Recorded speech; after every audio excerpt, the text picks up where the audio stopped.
Hi, thanks for joining me, Clara, on this guided visualization for relaxation and sleep, where you'll experience spring in a valley in a remote area of the Himalayas.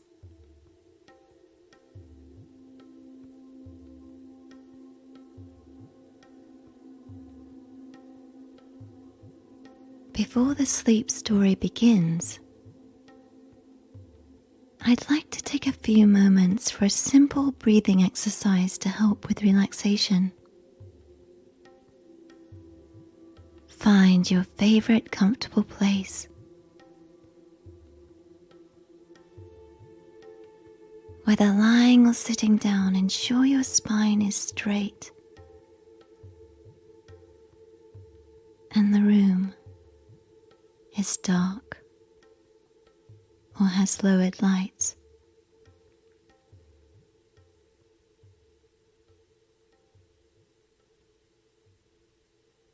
Close your eyes. Take one slow, deep breath through your nose into your belly. When your lungs are full of air, take a moment to pause here and then slowly exhale. Exhale all the air out of your lungs, taking a second to allow your body to let go and have a second to relax. Let's repeat this type of breathing.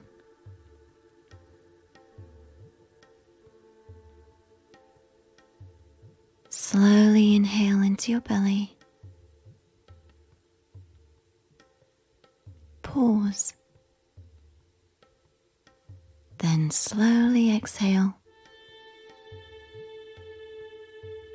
letting go of all the energies that haven't been helpful for you today.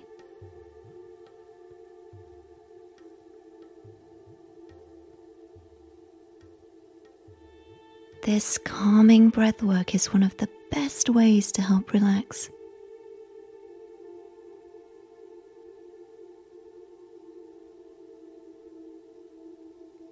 If you feel any anxiety or stress during the day, consider taking a few minutes at different points to focus on how you breathe.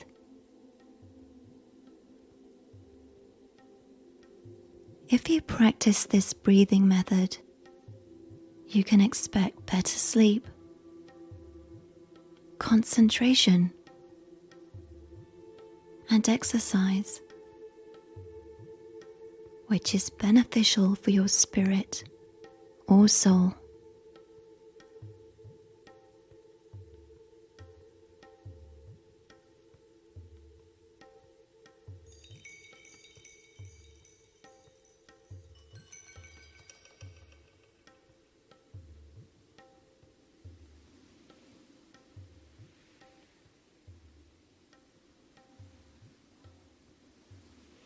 It was supposed to be spring here, but a bitter wind from the east blew in a blizzard that lasted 2 days and 3 nights.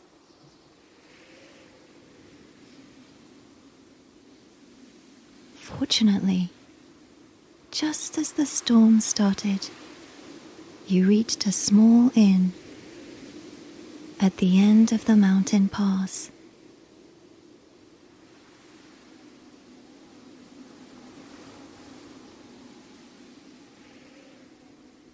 The innkeeper welcomed you warmly, giving you the last room, a small room at the top of a steep set of stairs.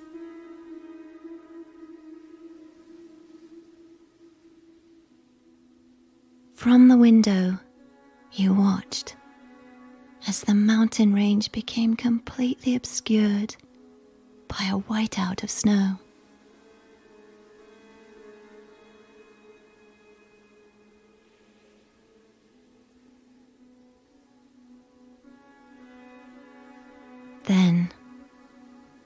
you headed to bed and covered yourself with a warm blanket made of silky, pure white sheepskin.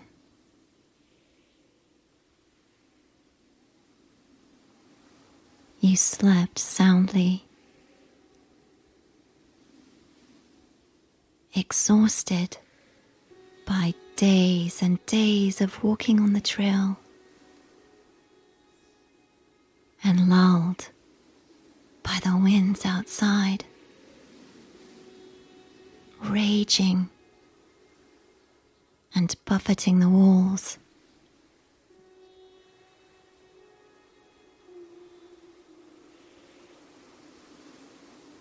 Intermittently you woke up, only to fall back to sleep, as if in a spell, cast over you by the ferocious storm.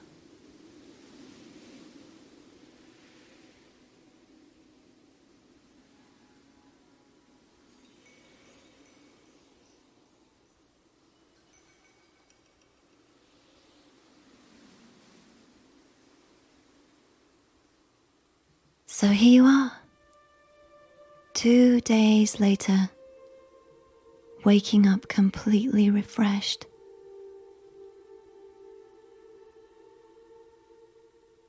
Brilliant sunshine pours through the window.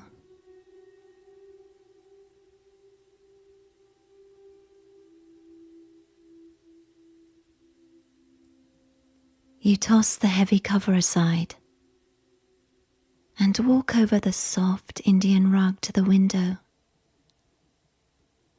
and look at a very different view than the one from the day before yesterday.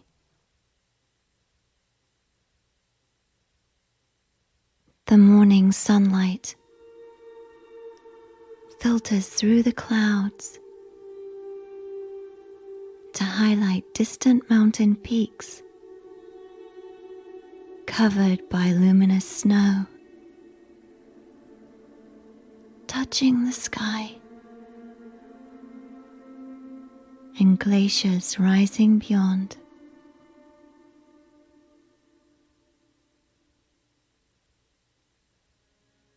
And you can still see the moon, faintly visible in the blue sky.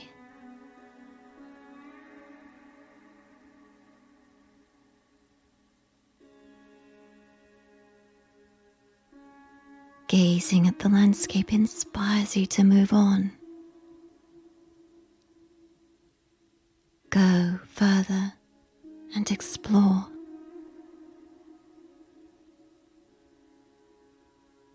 So you pack your gear into your backpack and leave the room, grateful for the sound sleep and shelter it gave you during the storm.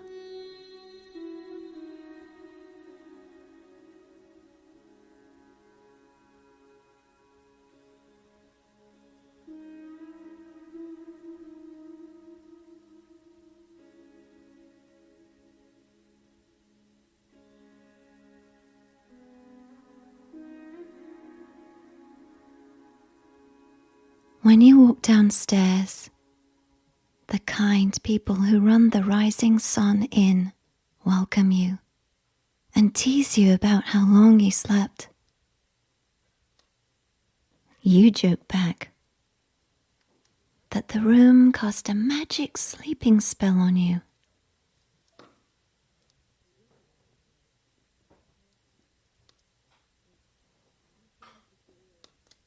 Looking around the room,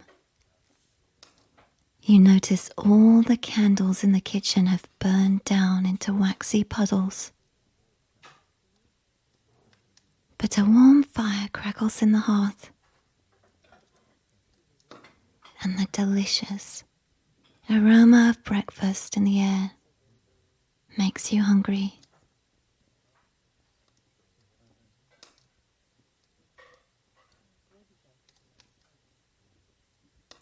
As you sip your cup of tea, you look out of the front window and see that a path has already been made through the banks of snow,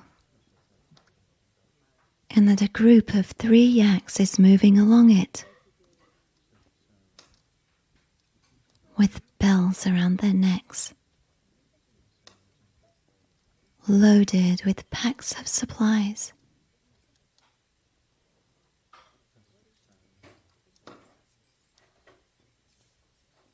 There are no roads here, only the trail, which is much the same as it's been for centuries.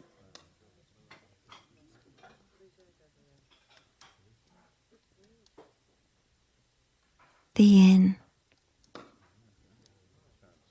is in a remote, lofty place.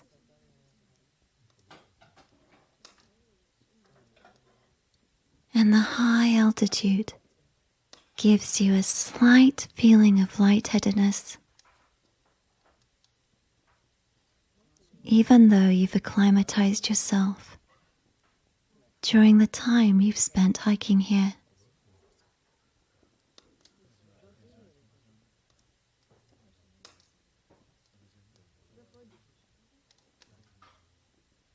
Breakfast is served, and with it, the inn owners bid you farewell, as they need to leave to get supplies from the nearest town, several miles down the pass. They place a white silk garter scarf around your neck as they leave. When you thank them, they tell you it's a farewell gift to bring you good luck on your journey.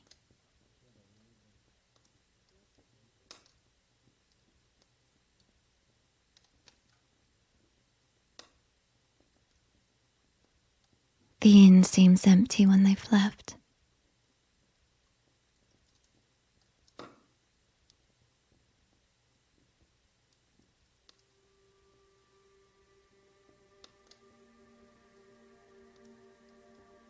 As you eat your food and sip your steaming hot tea, you study the faded, beautiful patterns on the rug and think about this inn, a centuries-old way station for the sages and saints who chose this region to find solace. Explore mountains, forests, river valleys, and lakes in their quest for self-realization.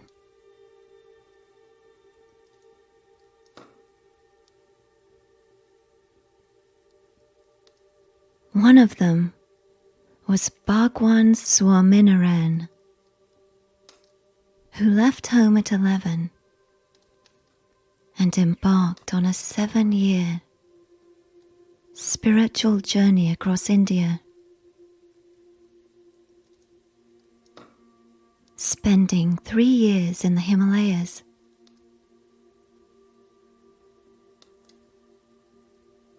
He sheltered at this inn before resuming his travels, crossing glacier after glacier, traversing deep gorges, covering about 80 miles in 9 days.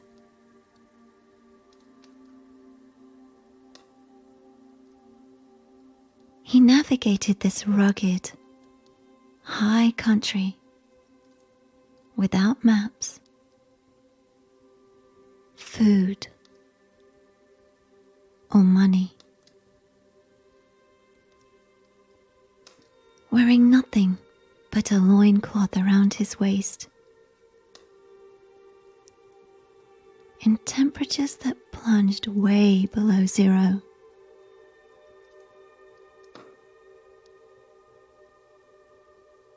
It was the rare sadhu who attempted this route.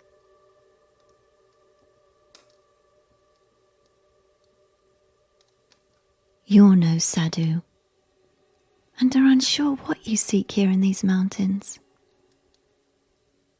other than adventuring and absorbing the breathtaking landscape that makes your spirits soar.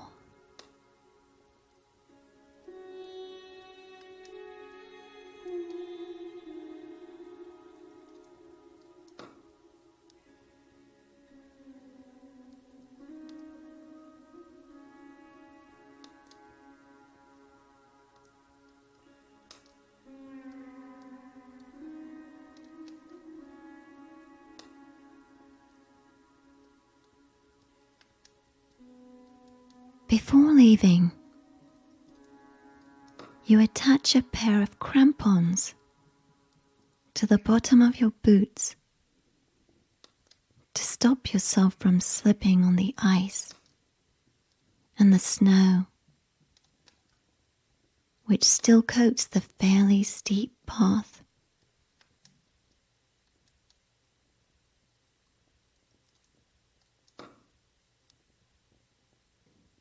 Then you put on your jacket, grab your backpack, and head out onto the trail.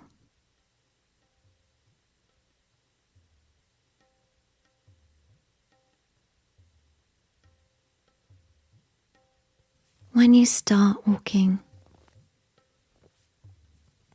the sun feels warm on your back.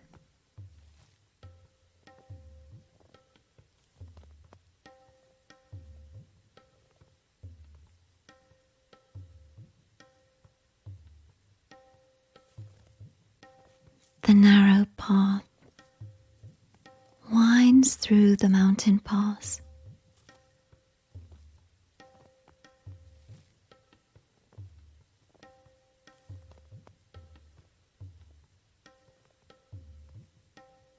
The air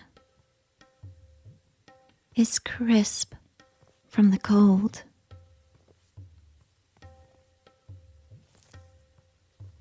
And as the sun gets higher in the sky, the only sound is the snow melting, forming rivulets alongside the path.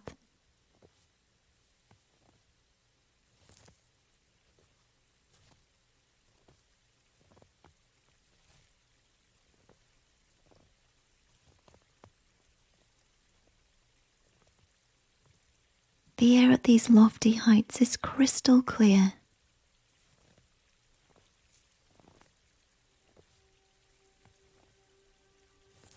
Often at nightfall, while stopping at other places overnight on the trail, you've walked outside and watched the stars come out silently. One by one, in the infinite cosmic fields.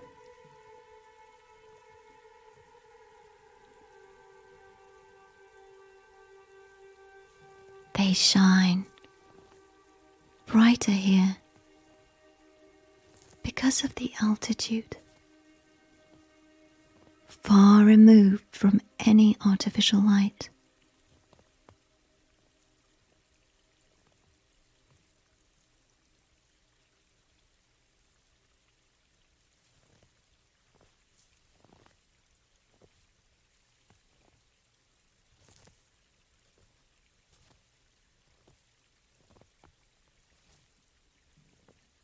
after a while, you overtake the yaks, carrying the supplies to another village.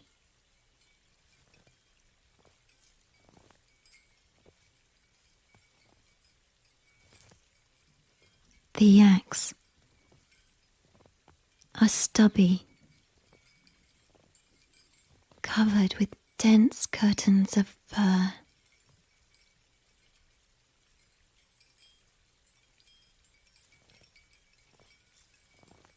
They stop and look at you curiously with glossy eyes as you walk past them.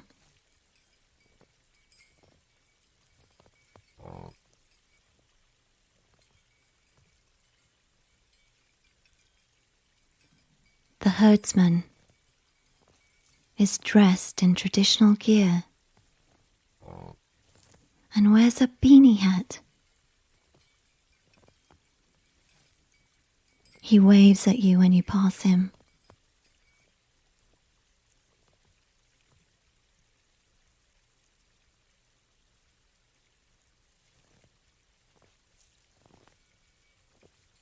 The trail now traverses gently down along the fold of a mountain into a valley.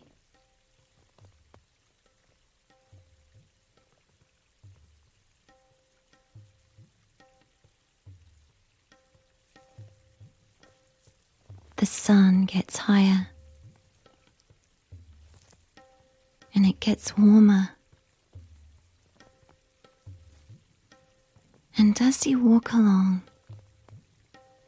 you shed your clothing.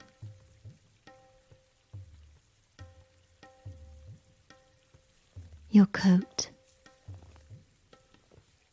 and your sweater.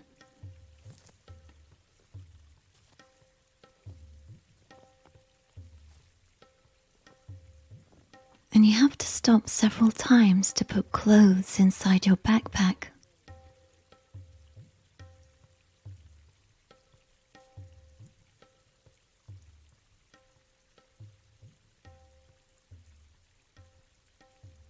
The path is melting too.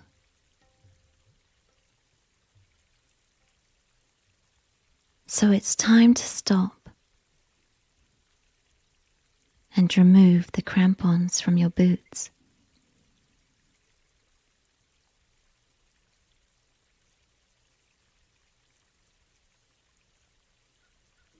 With the warmth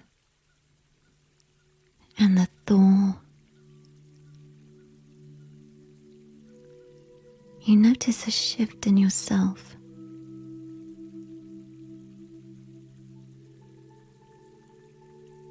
Your heart is melting.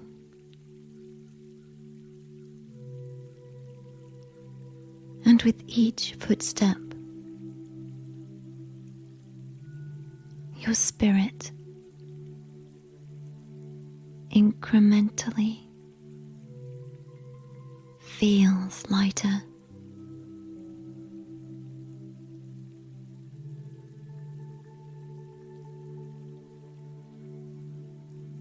And in no time,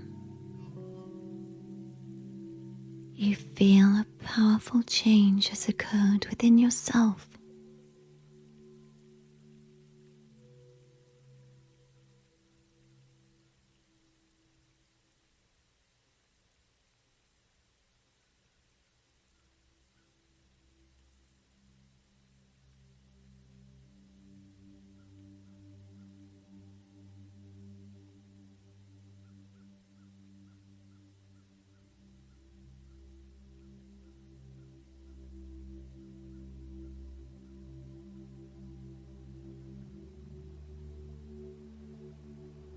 Eventually,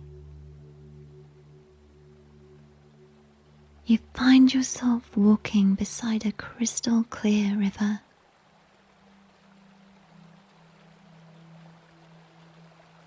It's so warm here. It's almost like you've stepped right into spring.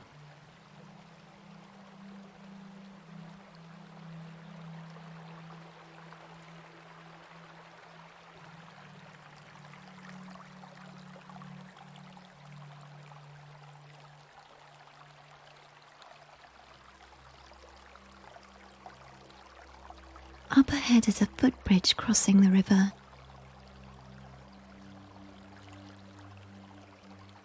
Colourful prayer flags flutter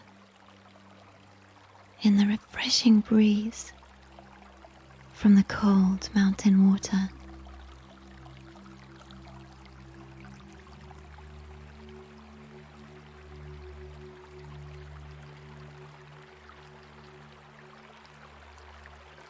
As you walk across the bridge, the refreshing draft ruffles your hair.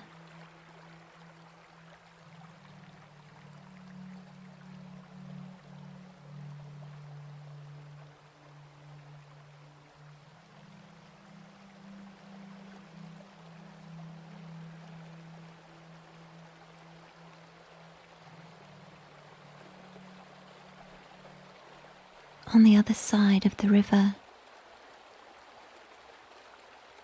is a grassy meadow with white, blue, and deep purple anemone flowers.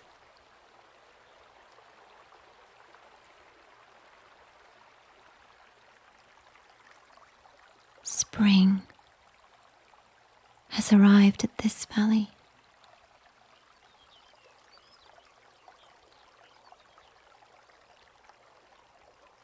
Now you notice the sound of birds.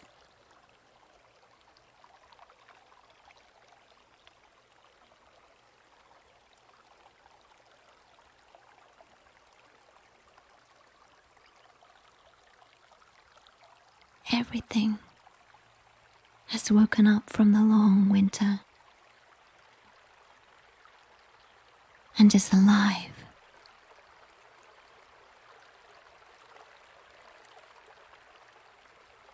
The scent of the flowers and the green grass is delicious, almost intoxicating.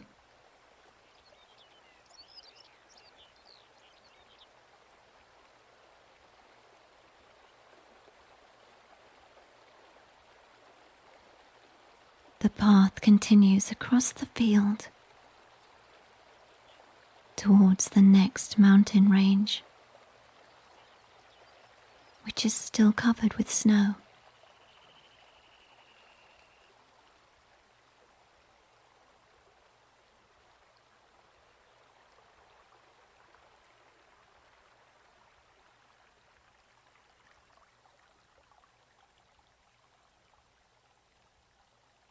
After a while,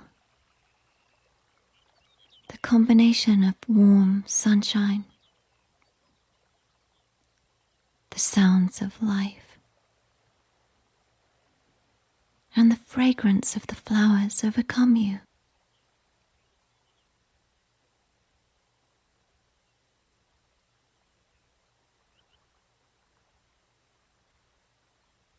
You take off your backpack and take out your sleeping pad.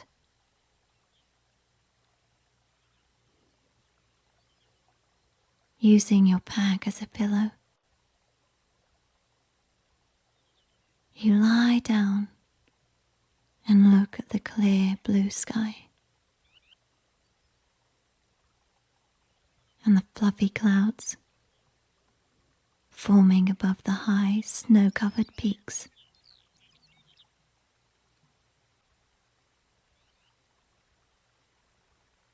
You feel like you're floating at this high place and altitude.